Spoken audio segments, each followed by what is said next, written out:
Close your eyes, dear listener. Let the weight of the day fall away. Let your breath become slow and steady, like the ocean tides.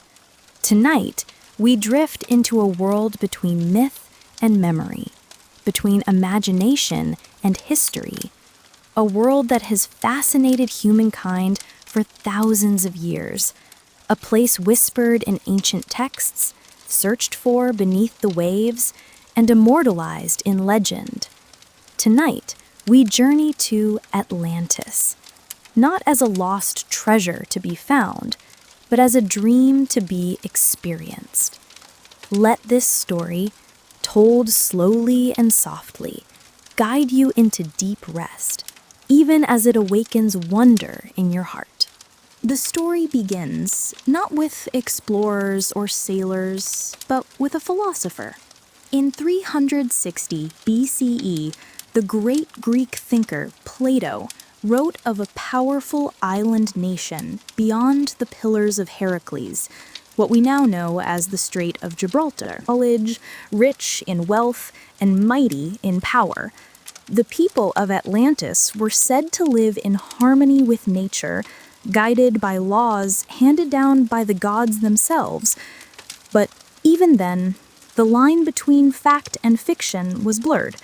Did Plato recount a true story passed down through generations? Or was Atlantis a parable, a warning of the dangers of pride and hubris? We do not know. We may never know. But tonight, we do not seek answers. We seek only to dream. Let us imagine it now. The island of Atlantis, at its heart, holds a city like no other. Concentric rings of land and sea form its sacred geometry.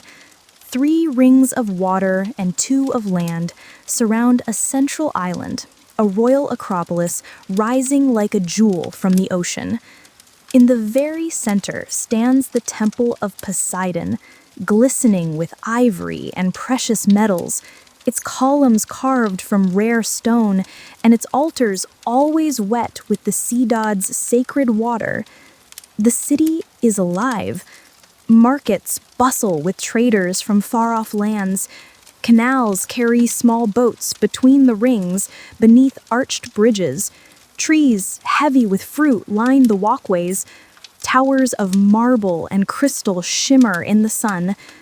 Children laugh as they chase one another through gardens of lavender and thyme. Scholars gather in courtyards to discuss astronomy and ethics. Musicians play flutes and lyres in plazas open to the sea breeze. This is Atlantis, as it might have been. Long ago, according to legend, the god Poseidon fell in love with a mortal woman named Cleito. She lived alone on a hill in the center of the island, surrounded by a wide plain. To protect her, Poseidon encircled the hill with rings of land and water, creating the layout of Atlantis. From their union came 10 sons. The eldest, Atlas, became king. And so the island was named in his honor, Atlantis, the island of Atlas. Poseidon bestowed upon them knowledge and abundance. The Atlanteans were to be caretakers of this paradise, guided by divine wisdom. And for a time, they lived up to that promise. The Atlanteans built great temples, vast harbors, and bridges connecting the rings of their capital.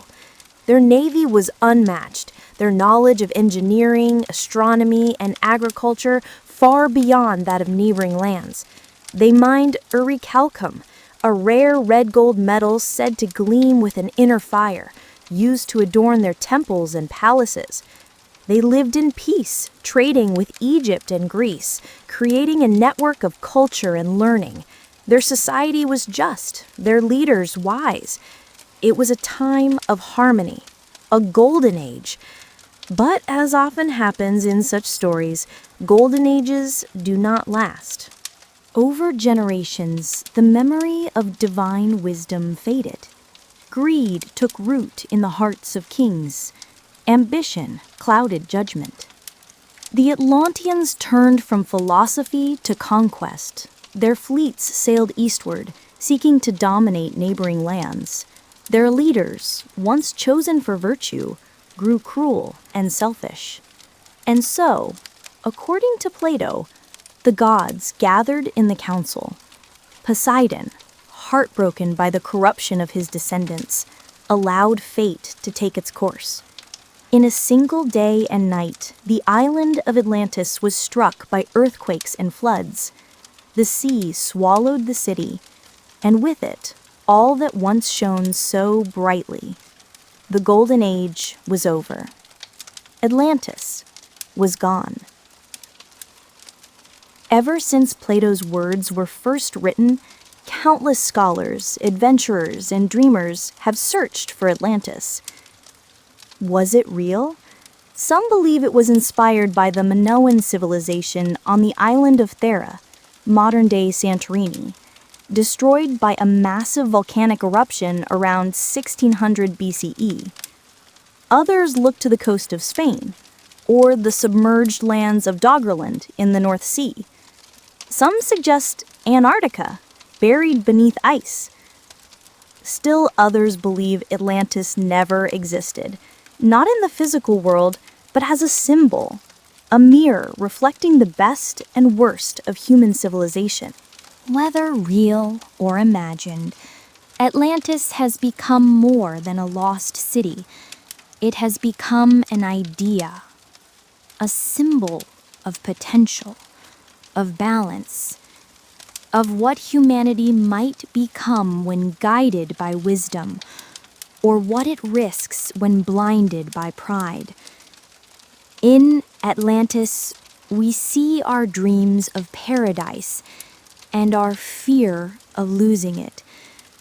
It is a reminder that even the greatest empires can fall, that even the brightest lights can be extinguished, but also that beauty can be reborn in the imagination. So now, as you lay still beneath soft blankets, with your breath deep and gentle, imagine Atlantis as it lives in your dreams. You walk the curved paths of its central city. The air is warm, scented with citrus and sea. Soft music drifts from open windows. You pass under flowering vines, beside fountains that dance with sacred water. You hear the sea beyond the harbor walls, steady and soothing. You enter the temple of Poseidon. Inside, the light bends through crystal, casting rainbows upon polished stone. You sit in silence. You remember. You are part of something ancient and eternal.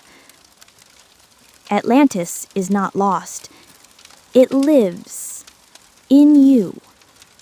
And now, dear listener, as your thoughts grow softer, slower, let the waters of sleep carry you. Let Atlantis fade into the deep. Let your dreams sail gently across the waves of time. The city may be gone, but its story remains. Good night. Sleep well. May your dreams be golden, and your heart always remembers the wisdom of Atlantis.